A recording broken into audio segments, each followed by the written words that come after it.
joined now by Sharon Churchill, who borrowed £7,500 to pay privately for a back operation she desperately needed after being told she would have to wait for at least 8 to 9 months for the same operation on the NHS. Dr. Amir has joined us in the studio as well. Good morning to you both. Sharon, thank you for joining us this morning. I can't imagine what the situation must have been for you that meant that you had to borrow this money. Can you just talk us through what you were going through and how bad it had got?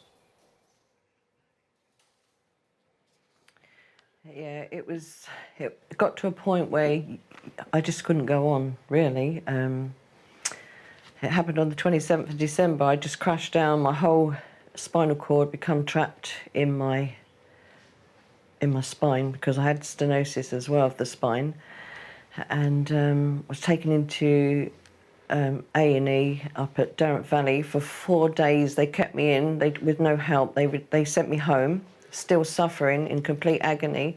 It got to the point because I couldn't move my neck, I couldn't move my arms. I was just screaming in agonising pain.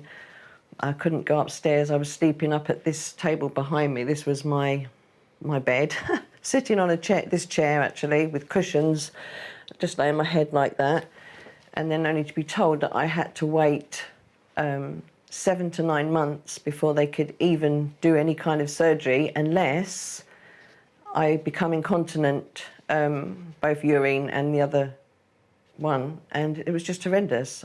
In the end, I just wanted to die because I couldn't see anything ahead of any hope because no painkillers worked. I was just absolutely in excruciating pain. I am totally traumatised by the whole incident. Just talking about it, I don't know how I coped Sharon.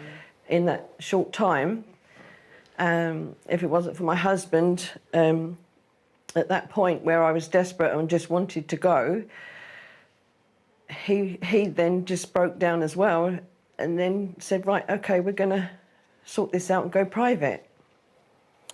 It's just horrific, isn't it? I mean, not only are you in excruciating pain, but also, I would imagine, very fearful of how this was going to progress, because this is an operation that, if you didn't have, could have led to more damage you might well have feared. You know, you're hanging by the balance. I mean, a dilemma of accessing private medicine or continuing to wait for NHS. I don't know what you've been through, but it's a conversation I've been having over treatment for Derek. It's such a tough one, because if you don't have that money, then what do you do at that point? But on the other hand, there's no price on being out of pain and being in health, is there? No, absolutely. And my husband actually borrowed the money. If we hadn't have done that, then obviously it would have been taken out a loan, because I couldn't have waited, because I don't know how they could have kept me over 8 to 9 months in this kind of pain. I think it would have just been sedation, because I couldn't do anything. So I don't know. I couldn't see any way ahead. It was just horrendous. And how are you post-operation? You look great this morning. Hopefully you're more mobile, certainly, and in less pain. Yeah, it's been 6 weeks. I'm recovering quite well. I'm pottering around. Obviously, I still can't drive and do bending and things, but, it's like I've got my life back.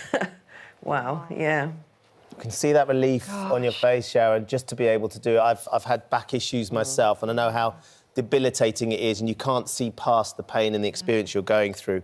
Dr. Mir is in the studio for us. I mean, your heart goes out for Sharon, and there will be people watching this morning who are in a similar position to her, desperate for some surgery, in absolute agony, and on a waiting list for the NHS, who sadly won't have the opportunity. Her husband was able to borrow some money from a friend, but getting themselves into debt just to be able to access the care that will alleviate the pain so they get their life back. Yeah, it's a heartbreaking story, and I wish I could say, you know, this is a one-off. Like you say, there'll be lots of people watching. I see lots of people in surgery who come in time and time after again, in pain, disabled as a result of an ongoing health condition that they're waiting for treatment for.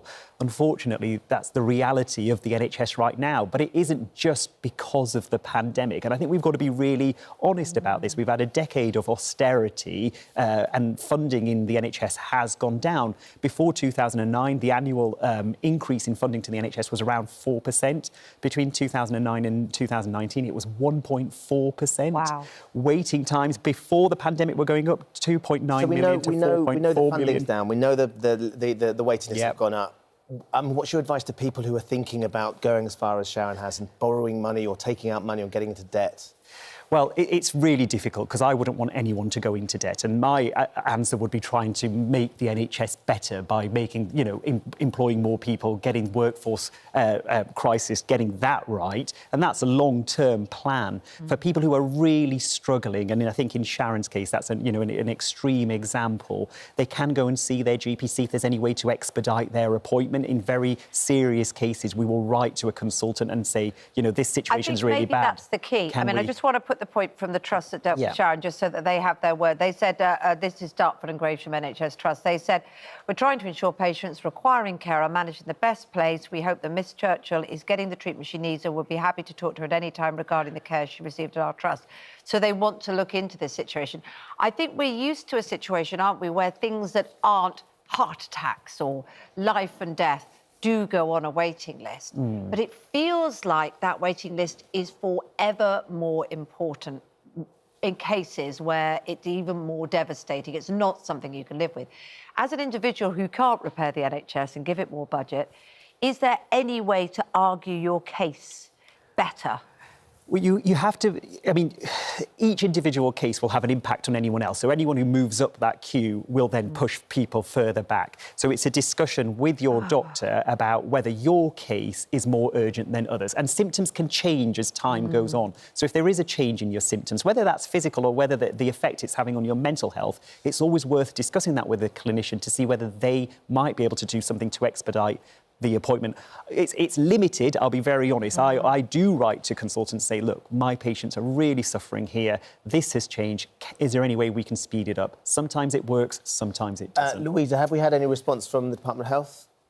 Yes, we showed them our survey and they did decline to put someone up for interview, but they have given us a detailed response talking about what they call the biggest NHS recovery plan in history with record investment.